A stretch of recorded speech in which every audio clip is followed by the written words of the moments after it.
자리에 일어나 힘차게 박수치며 주님을 찬양합시다.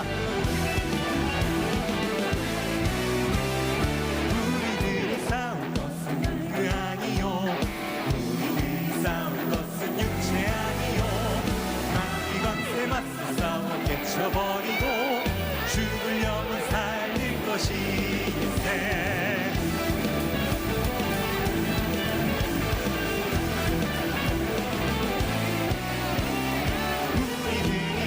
나무새가 아니요, 우리들이 가진 검은 상처 아니요, 하나님께 받아가진 평화의 복음 거룩하신 말씀이로다. 한 마음으로 힘써 나가세, 한 마음으로 힘써 싸우세. 악한 마귀 군사들과 힘써 싸워서 승전골을 울리기까지. 악한 마귀 제 아무리 강할지라도 우리의 대장 예수 앞서가시니 주저 말고 용감하게 힘써 싸우세. 최후 승리 얻을 때까지. 한 마음으로 힘써 나가세, 한 마음으로 힘써 싸우세. 악한 마귀 군사들과 힘써 싸워서 승전골을 중에 빠진 사람 죄를 뉘우쳐 십자가에 달린 예수 믿기만 하면 위태한 데 빠진 영혼 구원 얻어서 천국 백성 될 것이니세. 한 마음으로 힘써 나가세, 한 마음으로 힘써 싸우세. 악한 마귀 군사들과 힘써 싸워서 승전골을 울리니 한 마음으로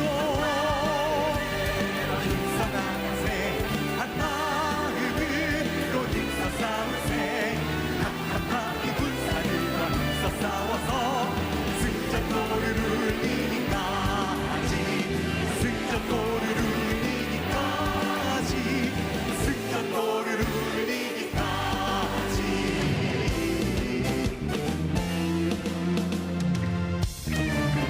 빛의 사자들이여 어서 가서 어둠을 물리치고 주의 진리 모르는 백성에게 복음의 빛 비춰라.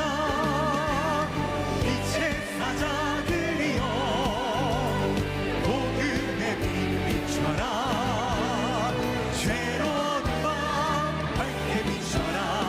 빛의 사자들이여 선한 사역 위하여 힘을 내라. 주 함께 하시겠네. 주의 크신 사랑을 전파하며 복음의 빛 비춰라. 주님 부탁하신 말 순종하여 이 진리 전하라. 산을 걷고 물 건너 힘을 다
이제 우리 모두 하나 되어 이 땅에 무너진 기초를 다시 쌓을 때 우리의 우상들을 깨우신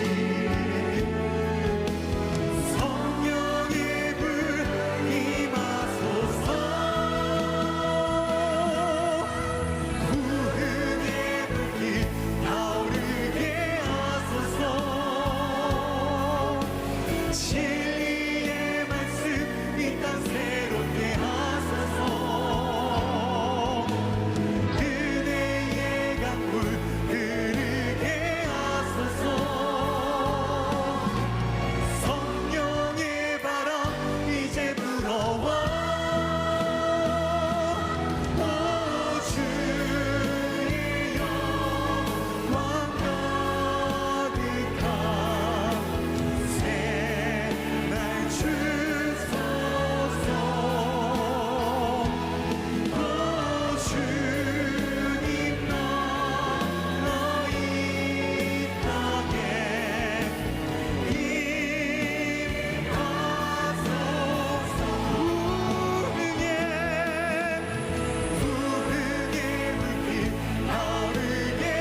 아름답고 찬란했었던 로마 제국이 멸망한 이유에 대해서 많은 학자들이 여러 가지 이야기를 합니다. 정치적인 요인이 있었다, 또는 경제적인 요인이 있었다, 또 외세의 침략, 그리고 많은 전쟁으로 인하여 국력이 쇠약해졌다라는 이야기들도 있고요.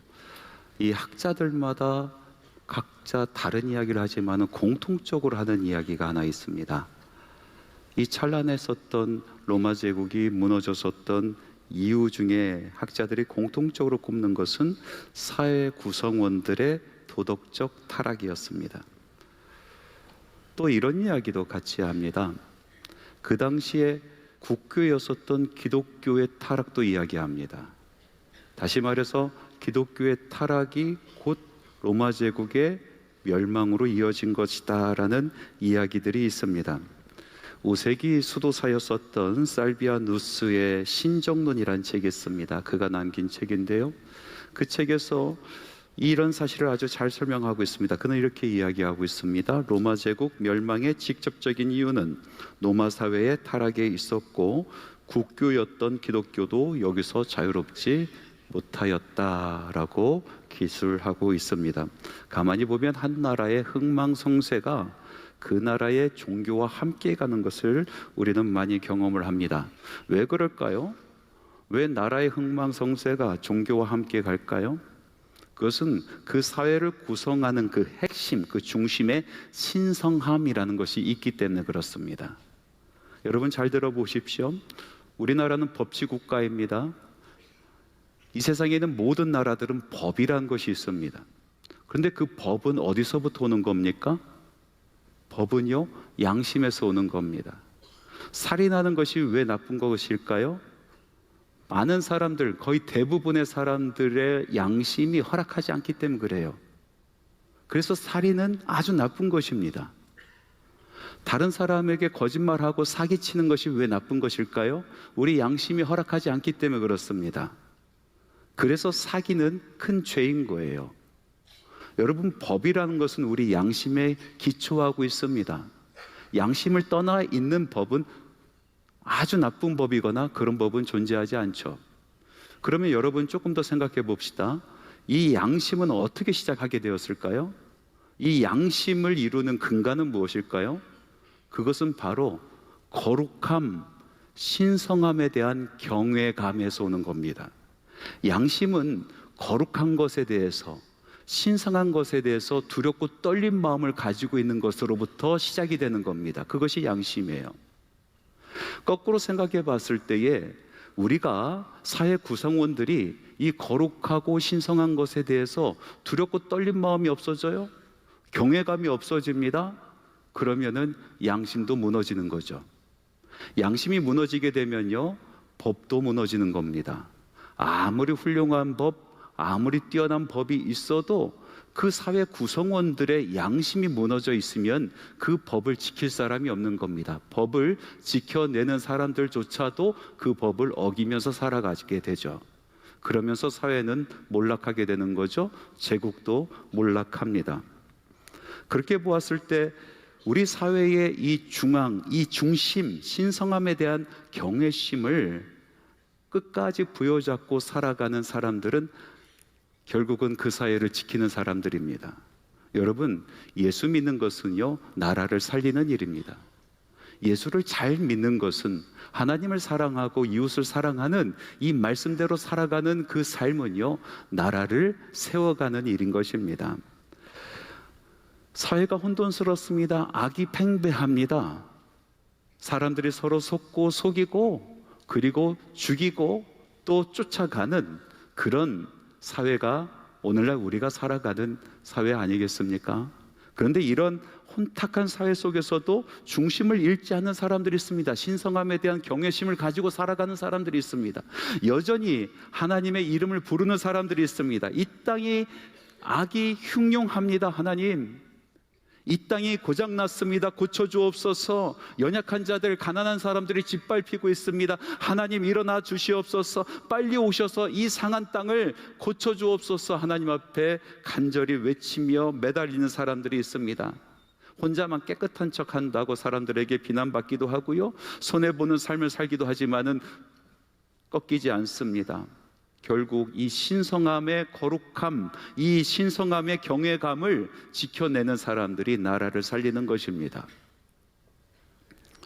오늘 읽은 시편의 말씀은요, 제목을 붙이자라면은 압제당하는 자들을 위한 기도입니다. 압제당하는 자들을 위한 기도. 이 시에서는 두 부류의 사람들이 나옵니다. 한 부류의 사람들은 하나님이 없다라고 이야기하는 악인이고, 또 한 부류의 사람들은 그럼에도 불구하고 하나님 어디 계십니까? 하나님 우리와 함께 계셔야 되지 않습니까? 하면서 하나님께 나아가 기도하는 의인입니다. 이 두 부류의 사람들에 대해서 오늘 말씀을 같이 나누려고 합니다. 첫 번째로 먼저 악인들입니다. 이 사람들은 교만하여 그 마음속에 하나님이 없다라고 이야기하는 사람들이죠. 하나님의 말씀 같이 한번 읽어봅니다. 시편 4절 말씀입니다. 악인은 그의 교만한 얼굴로 말하기를 여호와께서 이를 감찰하지 아니하신다 하며 그의 모든 사상에 하나님이 없다 하나이다. 이 말씀을 들었을 때 우리는 언뜻 이거 무신론자들이 하는 이야기구나, 그런 생각을 하게 됩니다. 그런데 말씀의 뜻은 그렇지 않습니다. 여러분, 오늘 읽은 시편 10편의 말씀 이전에 있는 9편의 말씀, 이 시편에 있는 9편과 10편의 말씀은요, 사실 하나의 시편이다라고 볼 수도 있는 그런 시편의 말씀들입니다. 왜냐하면 주제가 같거든요. 그 주제는 무엇이냐면 악인을 미워하며 의인이 고난받는 것을 신원해달라 하면서 호소하는 내용의 그런 시편의 말씀들입니다. 그래서 하나의 시편으로 보는 사람들도 참 많이 있죠. 그런데 이 9편의 말씀과 10편의 말씀들이 완전히 달라지는 그 지점이 있습니다. 그것은 뭐냐면은 이 9편에 있는 말씀은 하나님을 알지 못하는 이방 사람들에게 선포하는 말씀이고, 이 10편의 말씀은요, 하나님을 알고 하나님을 믿는 하나님의 자녀들에게 선포하는 말씀이기 때문에 그렇습니다. 그러므로 여기서 하나님이 없다라고 이야기하는 이 사람들은 무신론자들이 아니라 유신론자들, 하나님이 있다라고 이야기하고 하나님을 믿는다라고 이야기하는 바로 그 사람들인 것입니다. NIV 성경은 그의 모든 사상에 하나님이 없다 하나이다 하는 이 구절을 더 정확하게 번역하고 있는데요, 이렇게 기록하고 있습니다. In his all thoughts there is no room for God. 그러니까 무슨 뜻입니까? 모든 생각 속에서 하나님의 공간이 없습니다. 나의 삶 가운데는 하나님의 자리는 없습니다. 내 배 채우기도 급급한데 무슨 하나님의 자리가 있겠습니까? 하나님의 나라가 있겠습니까? 하나님의 의가 있겠습니까? 나의 삶의 공간 속에서는 하나님의 자리 없습니다라고 이야기하는 사람들이란 것이죠. 하나님을 알고 하나님을 믿는 사람이지만은 그 삶 속에서는 하나님을 거부하는 사람들, 바로 그 사람들을 이야기하는 것입니다. 여러분, 무신론에는 여러 가지 종류의 무신론이 있지 않습니까? 첫 번째로 철학적인 무신론이 있습니다. 이성적으로 사고해 봤을 때에, 철학적으로 다시 한번 되물어 봤을 때에 이 세상에 하나님이 있다는 것은 불가능하다라는 결론을 내린 사람들입니다. 그 사람들은 생각하면서 하나님이 없다라는 생각을 더 많이 하는 것이죠. 그 사람들을 바로 철학적 무신론자라고 이야기합니다. 과학적 무신론자들이 있습니다. 과학적으로 분석해 봅니다. 추론해 봅니다. 실험해 봅니다. 관찰해 봅니다. 아무리 관찰해 봐도 이 세상 속에서 하나님을 발견할 수 없다라는 것입니다. 현미경으로 아주 작은 것을 들여다보아도 그곳에서 하나님을 발견할 수 없다라는 것이죠. 그리고 천체 만원경을 가지고 하늘을 바라보고 우주를 아무리 살펴봐도 그곳에서 하나님을 발견할 수 없다, 하나님을 볼 수가 없었다라는 그런 내용으로 하나님이 없다라고 선포하고 살아가는 사람들, 바로 이 사람들이 바로 과학적 무신론자입니다. 또 다른 무신론자가 있습니다. 그것은 유신론적 무신론자들입니다. 하나님이 있는 것을 알고 하나님을 믿지만은 하나님 없는 것처럼 살아가는 사람들을 이야기하는 것이죠. 제가 작년에 갈렙 집분자들과 함께 전주라는 도시에 내려간 적이 있습니다. 가보니까 기독교 박물관이 있더라고요. 박물관을 돌아보면서 제가 어느 교회의 주보를 발견했어요. 아주 오래된 주보예요. 그래서 사진을 찍어 왔어요. 지금은 익산이라고 부르는데요, 옛날에 이리였죠. 이리 신광교회, 아주 유명한 교회입니다. 한동안 한강 이남에서 가장 큰 교회다라고 그렇게 이야기를 했었죠. 이리신광교회의 주보입니다. 언제적 주보냐면 1956년 12월 2일자 주보예요. 손 글씨로 주보를 저렇게 다 만들고 그림도 손으로 아주 예쁘게 그려놓은 것을 볼 수가 있습니다. 제가 광고를 보니까 이런 광고들이 있더라고요. 구역의 권찰님들은 예배 시간에 뒷좌석에 앉아서 자기 구역 식구들 출석했는지 체크해 주세요 라는 광고가 있고요. 이번 주 수요일 날 저녁에 예배를 드린 뒤에는 정기 재직회가 있으니까 참여해 주세요 라는 광고가 있는데, 마지막 5번째 광고를 보니까 저는 깜짝 놀랐습니다. 이런 광고가 있습니다. 한번 다시 보여줘 보세요. 5번의 광고입니다. 예, 제가 읽어드리겠습니다. 한 가지 알리는 소식, 교회 안에는 무신론자와 유물주의자가 많다고 합니다. 1. 예수를 믿는다 하며 기도하지 않는 자는 사실에 있어서 무신론자이니까. 2. 성경을 가지고 있으며 성경과 정반대되는 생활을 하는 자는 사실 유물주의자이니까. 3. 교회 종소리를 듣고도 모른 채 하고 아랫목에 앉아있는 이는 사실 무신론자나 유물주의자와 같은 태도이니까. 이렇게 써 있더라고요. 여러분, 하나님을 알면서 하나님을 믿는다라고 하면서 하나님 없이 살아가는 사람들이 유신론적 무신론자들입니다. 하나님께서 끊임없이 우리의 선한 양심을 끼우시면서 말씀하시는데, 그 말씀이 귀찮아서 하나님 없이 살아가고자 원하는 사람들이 바로 유신론적 무신론자들입니다. 교회에서 가장 경계해야 되는 무신론자 아니겠습니까? 한 번은 한 사모님을 만났습니다. 그 사모님은 신학 공부를 늦게 시작한 자기 남편을 일을 하면서 뒷바라지하는 그런 사모님이었습니다. 신학 공부를 하려고 하면은 풀타임으로 공부만 해야 되거든요. 그러니까 벌이가 없으니까 사모님이 일터에 나가서 돈벌이를 하고 있었던 것이죠. 그분이 일하는 가게는요, 제가 너무나 잘 아는, 제가 사역했었던 교회의 아주 성실한 집사님의 그 사업장이었어요. 그래서 제가 이 사모님에게 이렇게 물어봤습니다. 사모님, 조금 힘들긴 하겠지만은 그래도 너무나 좋은 집사님의 가게에서 일하니까 행복하시죠? 그랬더니 사모님이 대답을 안 해요. 머뭇머뭇 하다가, 목사님 솔직히 이야기해도 돼요? 물어봅니다. 그래서 이야기해보라고 하니까 믿는 사람들이 더 해요. 그냥 법대로 저를 대해줬으면 좋겠습니다. 사회에서 통용되는 그런 이성적인 그런 대우를 받았으면 좋겠습니다. 저는 더 바라지도 않습니다 라고 이야기하더라고요. 이야기는 한쪽만 들어서는 안 되죠. 양쪽을 다 들어봐야 되겠죠. 한 번은 조그만 사업장을 경영하시는 성도의 신방을 간 적이 있습니다.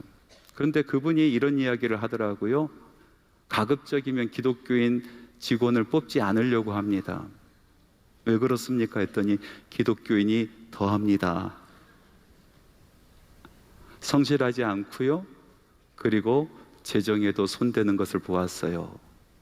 그 뒤로 기독교인을 뽑기가 참 어렵습니다 라고 이야기를 하는 거예요. 너무나 가슴이 아팠습니다. 아니, 정말로 슬펐습니다. 무엇을 의미합니까? 적어도 내 사업장, 내가 일하는, 내가 먹고 사는 그 터전에서는 There is no room for God. 하나님을 위한 공간은 없다라는 것 아니겠어요? 내가 살아가는 그 일터 가운데는 하나님이 없다. 아니, 하나님이 없었으면 좋겠다라는 이야기입니다. 상황이 이쯤 되니까 탐욕에 눈이 멀어서 우리 중심에 하나님이 계시고 우리 삶의 한가운데 하나님이 계셔야 되는데 탐심이 그 안에 자리를 차지하고 있으니 그의 삶은 어떻게 되겠습니까? 이 탐심과 탐욕은 끊임이 없습니다. 하나님의 말씀에 이렇게 이어지고 있습니다. 시편 9절에서 10절 말씀인데요, 제가 읽겠습니다. 사자가 자기의 굴에 엎드림 같이 그가 은밀한 곳에 엎드려 가련한 자를 잡으려고 기다리며 자기 그물을 끌어당겨 가련한 자를 잡나이다. 그가 굽으려 엎드리니 그의 포악으로 말미암아 가련한 자들이 넘어지나이다. 여기서 악인들이 자기 배를 불리게 하기 위해서 자기의 탐욕과 탐식음을 채우기 위해서 두 가지 모습으로 나타나는데, 하나는 사자가 먹이를 잡는 모습, 또 하나는 사냥꾼이 올무를 놓아 먹잇감을 잡는 모습이라는 것입니다. 여러분, 사자가 먹이를 잡는 모습 보셨습니까? 은밀하게 숨어 있습니다. 잔뜩 움츠려져 있습니다. 절대로 이 발톱을 드러내지 않습니다. 이빨을 드러내지 않습니다. 먹잇감이 다가올 때까지 침착하게 기다립니다. 끝까지 기다립니다. 그리고 사정거리 안에 들어왔을 때에 사자는 뛰쳐나가고 끝까지 추적하여 그 먹잇감의 목덜미를 물어 숨통을 끊어 놓고, 그리고 그 먹잇감을 질질 끌고 오는 것입니다. 이 탐욕스러운 사람들이 먹잇감을 끌고 가면서 그 먹잇감은 얼마나 울부짖겠습니까? 비명소리, 한탄소리, 억울함의 소리가 가득할 겁니다. 그 소리를 들으면서 그 먹잇감을 끌고 가면서 그 사람들은 마음속으로 이렇게 이야기한다는 것입니다. 하나님의 말씀 같이 한번 읽어보겠습니다. 11절 말씀입니다. 그가 그의 마음에 이르기를 하나님이 잊으셨고 그의 얼굴을 가리셨으니 영원히 보지 아니하시리라. 마음속에 양심이 찔렸던 것입니다. 이래도 되는 것인가? 그래도 내가 하나님을 알고 하나님을 믿는 사람인데 이래도 되는 것인가? 라는 생각이 들었겠죠. 그런데 그 생각을 다시 억누르고 자기 마음속으로 되뇌이고 또 되뇌입니다. 하나님께서 눈을 가리셨다. 하나님께서 보지 않으셨다. 하나님께서 우리를 잊어버리셨다. 아니, 그렇게 바라는 것이겠죠. 하나님께서는 그 자리에 계시는데 그들은 하나님께서 눈을 가리고 계시기를 소망한 것입니다.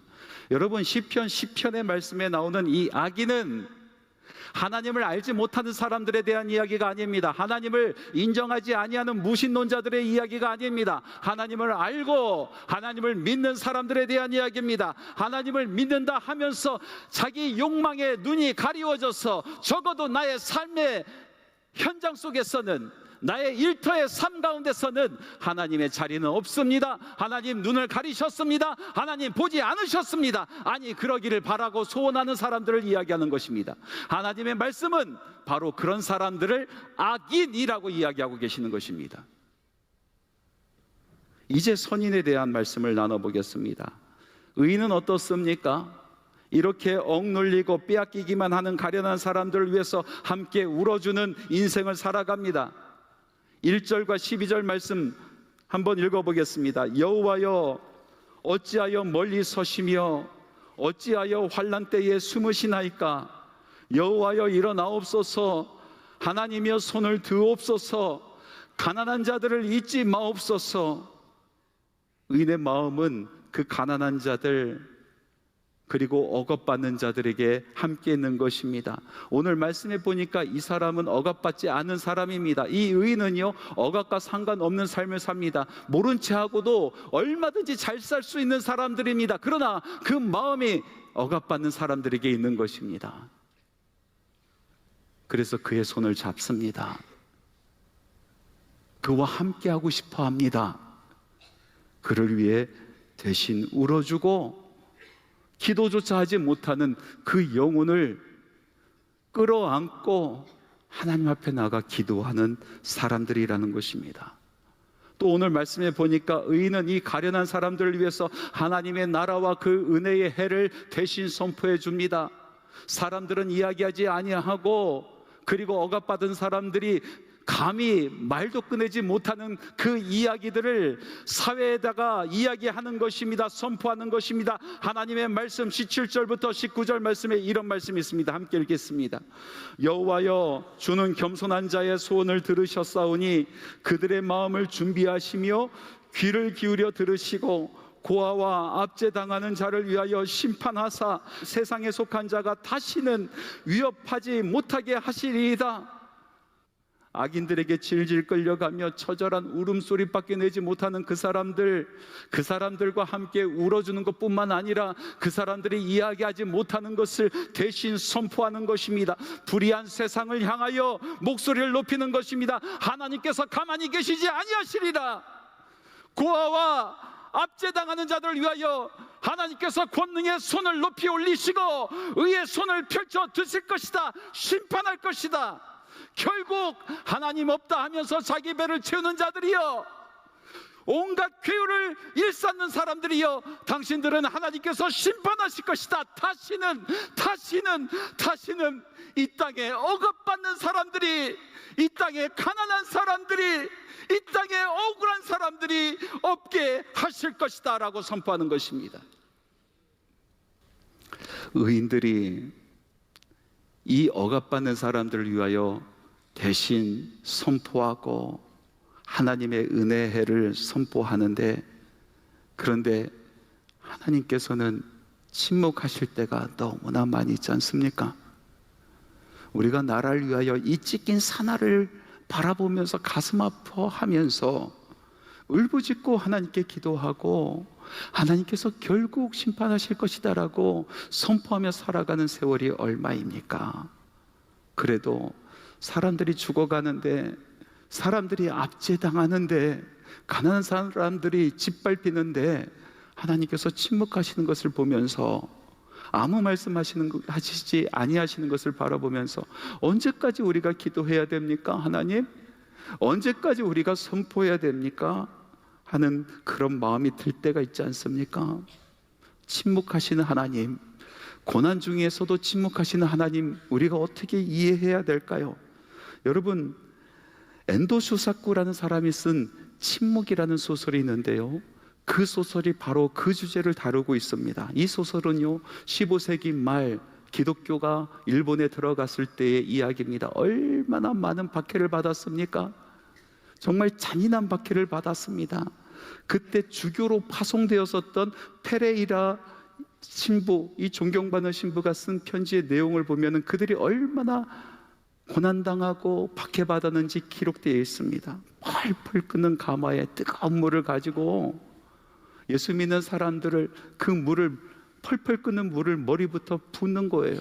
온몸이 다 화상을 입고 껍데기가 벗겨지는데도 그 위에 또 붓고, 껍데기가 또 벗겨지고 또 붓고 하는 그런 잔혹한 일을 벌였습니다.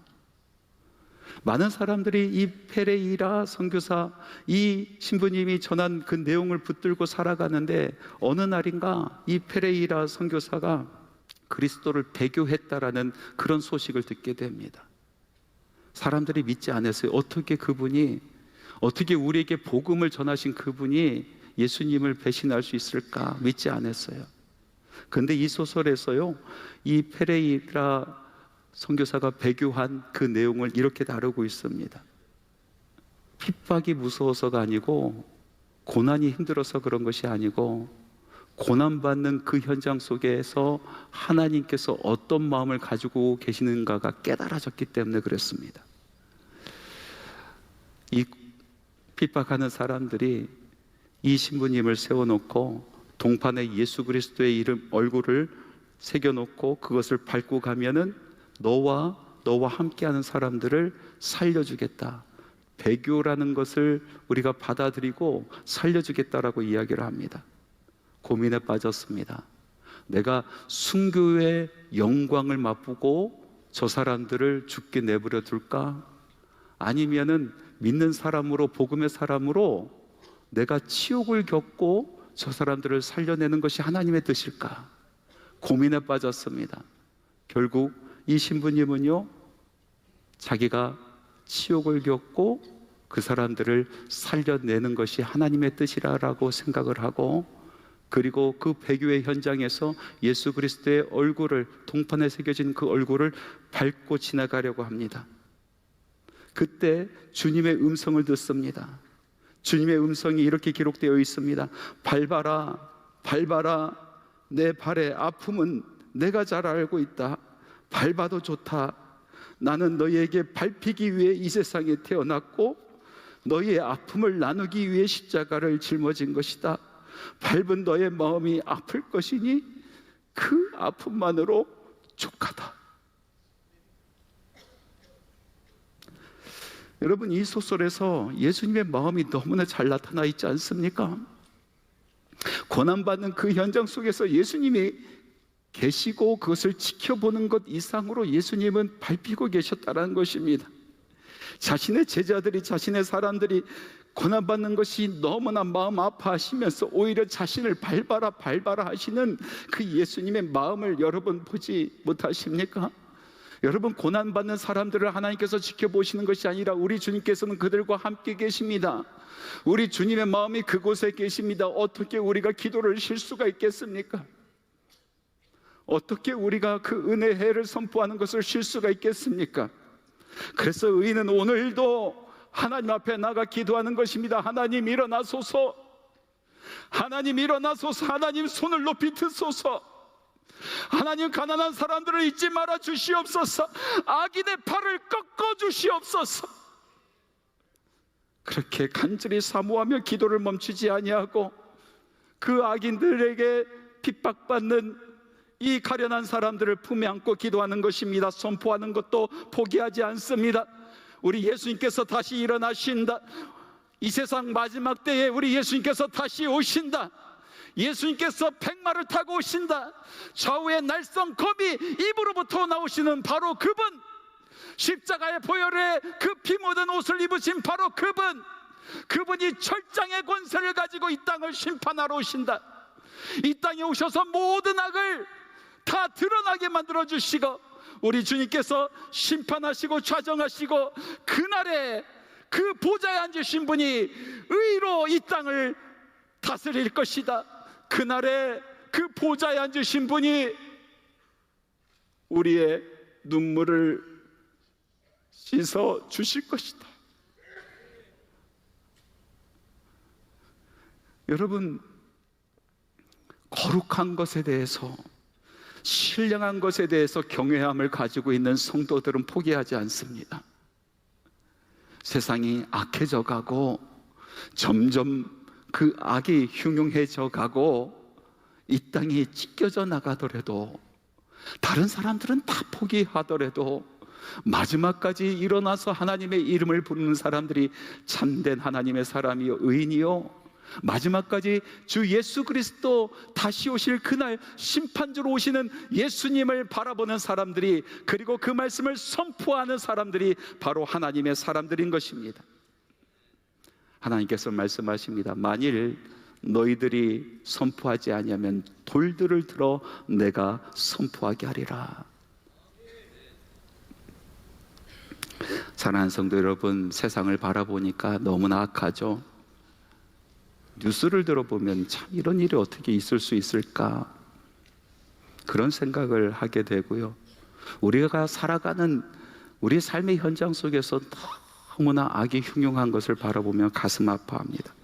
이제 사람들이요, 성스럽고 또 거룩한 것에 대한 두려움이 없어졌어요.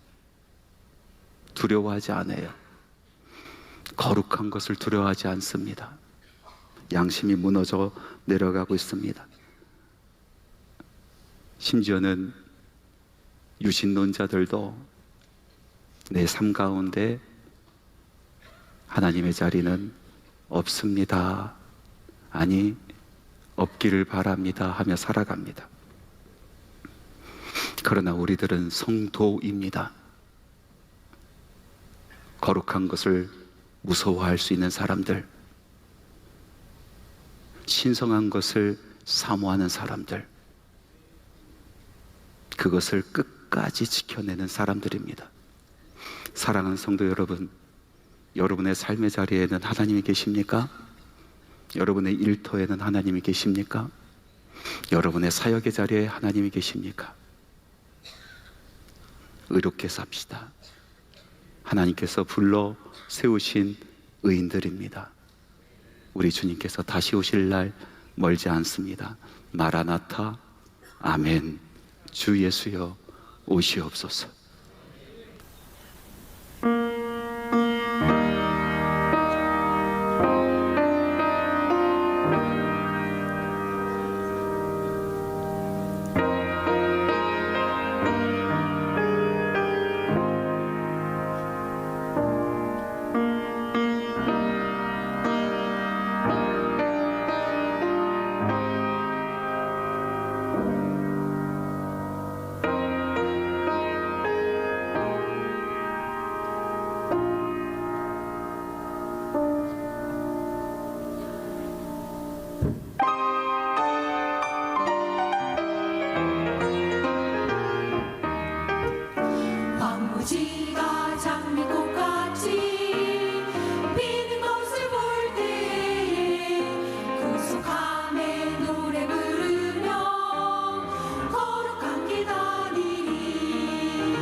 예수 그리스도의 은혜와 하나님의 사랑하심과 성령님의 교통, 충만, 위로, 동행하심이 오늘 말씀처럼 압제당하는 자들을 가슴에 품고 기도하고 하나님의 나라, 그날을 신원하며 소원하고 선포하는 주님의 사랑하는 자녀들의 사역 가운데, 그들의 삶 가운데 지금부터 영원토록 함께 하시기를 간절히 축원하옵나이다.